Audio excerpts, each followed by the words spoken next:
ডুবে গেল, আসরের নামাজ কাজা। আলীর চেহারা বিবর্ণ। নবীজির ঘুম বাংলা পরে নবী তাকায় দেখেন আলীর চেহারা একদম ফ্যাকাশে হয়ে গেল।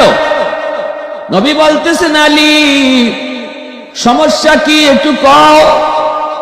আলী বলে, নবী গো, আমার আসরের নামাজ কাজা হয়ে গেছে গো নবী। নবীজি তাবুক যুদ্ধ থেকে আসতেছেন। আলী রাদিয়াল্লাহু তাআলা আনহুর উরাতে নবীজি একটু বিশ্রাম নিলেন। নবী বলেন, আলী একটু বিশ্রাম নিব, তোমার উরাতে মাথা রেখে। আলী নবীকে একটু উরাতে দিয়ে দিলেন। নবীজি মাথাটা রাখলেন। আলী আসরের নামাজ পড়েন নাই, মনে মনে ভাবতেছেন নবীজি বিশ্রাম থেকে উঠলে পরে আসরের নামাজটা পড়ব। কিন্তু নবীজির চোখ লেগে গেল, নবীজির চোখ লেগে গেল। এইদিকে আলীর আসরের নামাজ কাজা হয়ে যাইতেছে, সূর্য লাল হয়ে গেল, কিছুক্ষণ পরেই সূর্য ডুবে যাবে। আলী পেরেশান হয়ে যাচ্ছেন, হায় আমার আসরের নামাজ কাজা হয়ে যাচ্ছে। নবীজি আমার উরাতে ঘুমাইতেছেন, এখন যদি নামাজ আমার আদায় করতে হয় নবীর ঘুম ভাঙ্গাইতে হবে। কি করব আমি? নবীর ঘুম ভাঙ্গাবো নাকি নামাজ কাজা হবে? আলী মনে মনে সিদ্ধান্ত নেয়, না, আমার নামাজ কাজা হয়ে যায়, যাক পরে পরে নিব, কাজা পড়ব, তবুও দুজাহানের বাদশার ঘুম ভাঙ্গাবো না। একজন সুবহানাল্লাহ কইতেন না?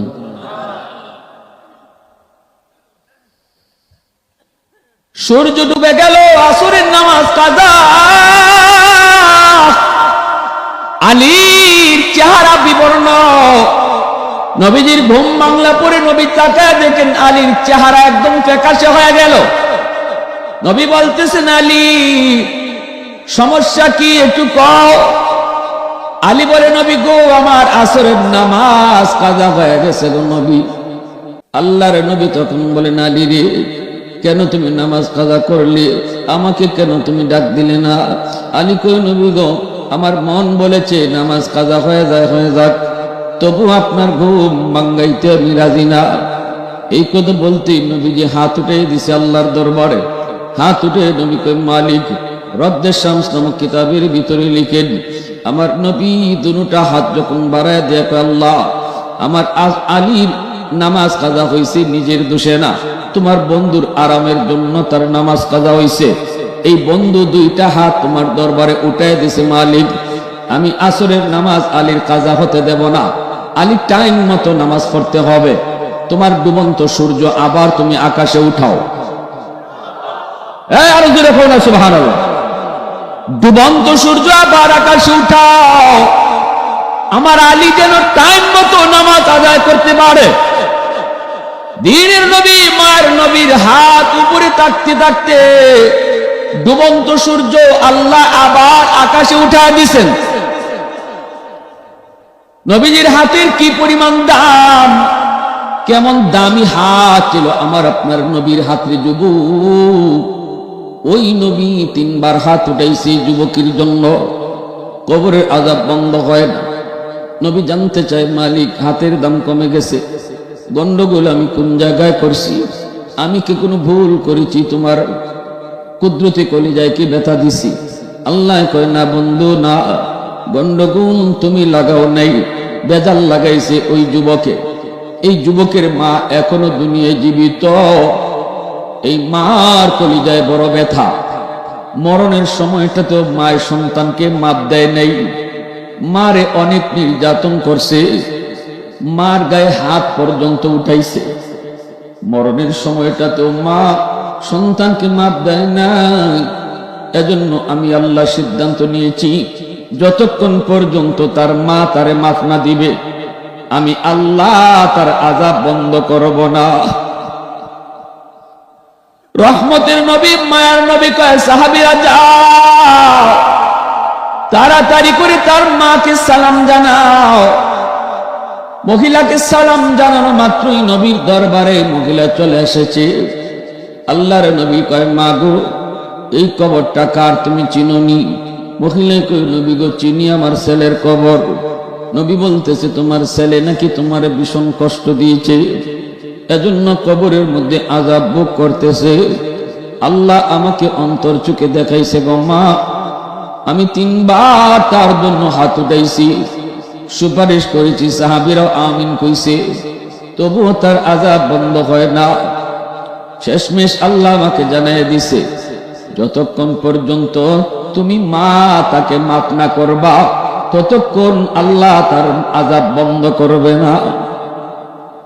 মা, আমি নবীর সুপারিশ করলাম, 10 মাস 10 দিন যে সন্তান রে তুমি পেটে নিছো গো মা, এই সন্তানটার প্রতি একটু মায়া করো। আমি দেখতেছি তার আযাব কি পরিমাণ, দেখতেছি কেমনি মা মা করে চিৎকার করে কান্দে, কেমনি মা মা করে চিৎকার করে কান্দে।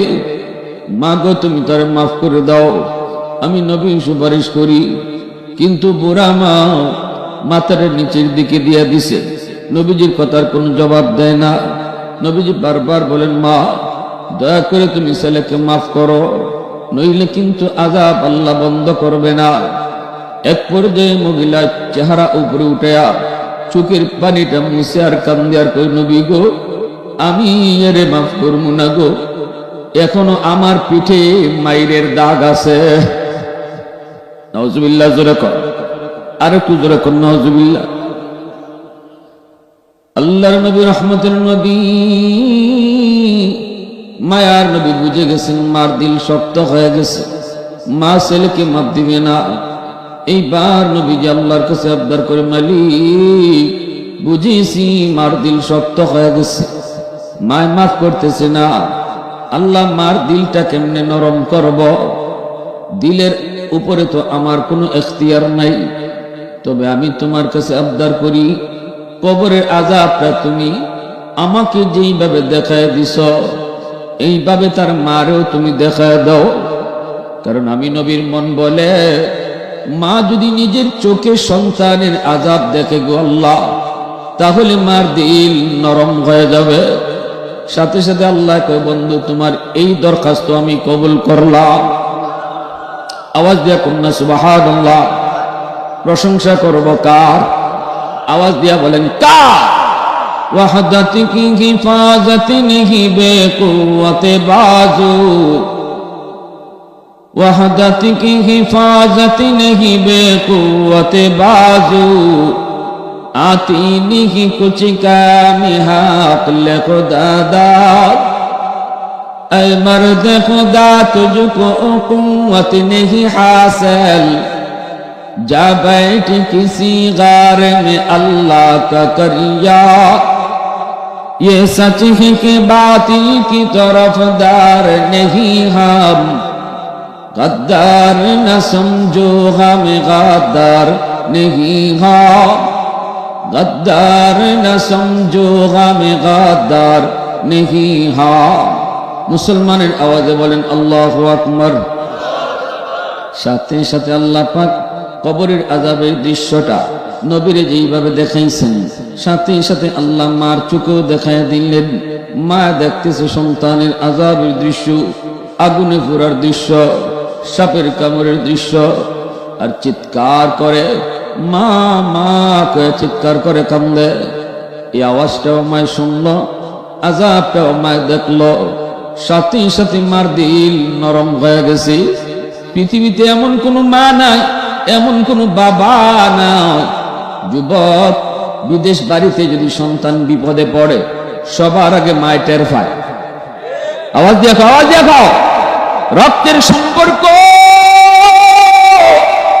এই রক্তের বন্ধন কেউ টের না পেলেও মা টের পায়, কেউ না বুঝলেও মা বুঝে। কলিজায় কামড় দে, কার কলিজায় তুমি ব্যথা দিতেছো যুবক? কারে তুমি কান্দাইতেছো? কারে না খাওয়ায় কষ্ট দিতেছো? মনে রাখবা, আমার নবী বলেছেন, মা বাবা যদি খুশি থাকে আল্লাহ খুশি হয়ে যায়।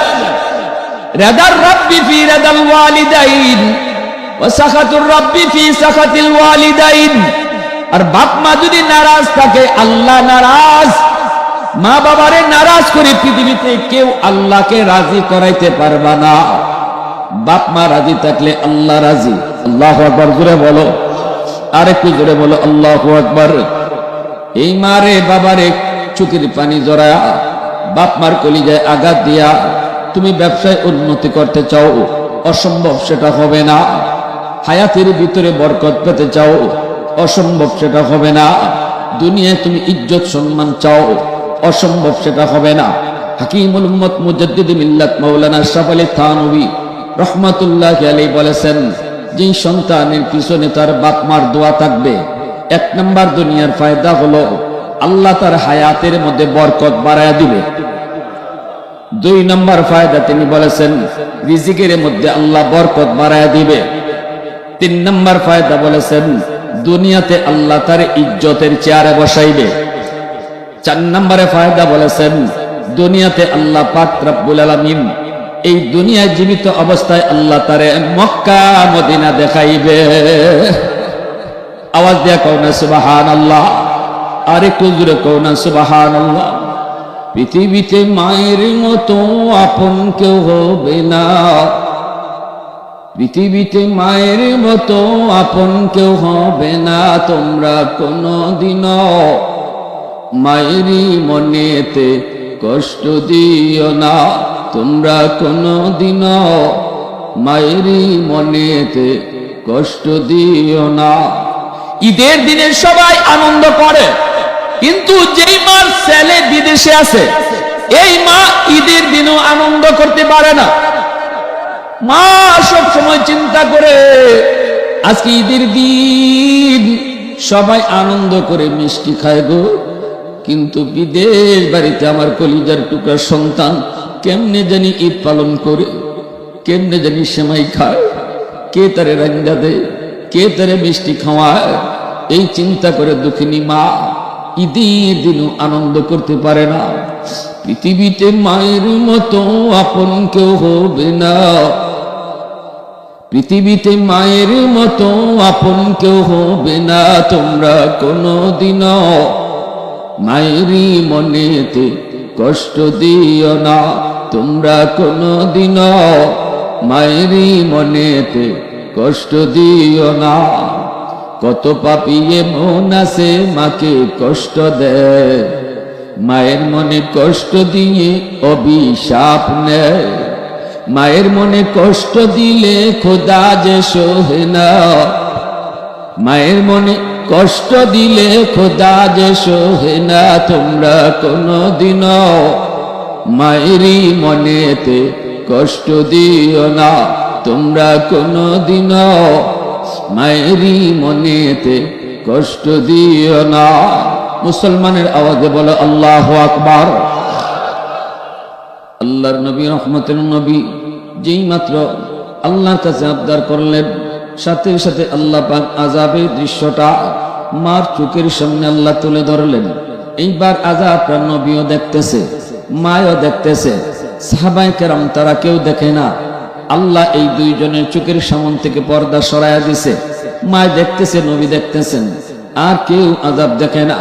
যেই মাত্র মা নিজের চোখে সন্তানের বিপদ দেখছে, কলিজায় কামড় দিয়ে উঠছে, চিৎকার দেয়া কয় নবী গো, আমি আমার সন্তানকে মাফ করে দিছি, আমি আমার ছেলেরে মাফ করে দিছি। মায় মাফ করতে দেরি হয়েছে, আযাব বন্ধ হতে দেরি হয় না। এজন্য বলি যুবক, মার কলিজায় বাবার কলিজায় ব্যথা দিয়া সারা দুনিয়ার মানুষকে খুশি কইরা যদি দোয়া নেও তবু আল্লাহ কবুল করবে না। আমার নবীর সুপারিশটা যেখানে আল্লাহ কবুল করলো না, সেখানে হাজারো আব্দুল কাদের জিলানী যদি করে আইনা দাওয়াত খাওয়াও, আর পাশের রুমে তোমার মা কষ্ট করে, এই মারে খালি কমলা খাওয়াইছো না, অথচ আব্দুল কাদের জিলানীরে আইনা গরু দুইরা খাওয়াইতেছ। আল্লাহ কয় এই গরুর 5 পয়সারও দাম নাই আমি আল্লাহর কাছে। এজন্য বলি যুবক, ভালো করে শুনো, এই দুনিয়াতে বাপ মার দোয়া পায়া বহু মানুষ আল্লাহর ওলি হয়েছে, আবার এই দুনিয়াতে বাপ মার বদদোয়া পায়া বহু যুবক দুনিয়াতে নগদ শাস্তি পাইছে, ঠিক না? করাচির হযরত হাকিম আক্তার সাহেব রাহিমাহুল্লাহ করাচির জামি মসজিদে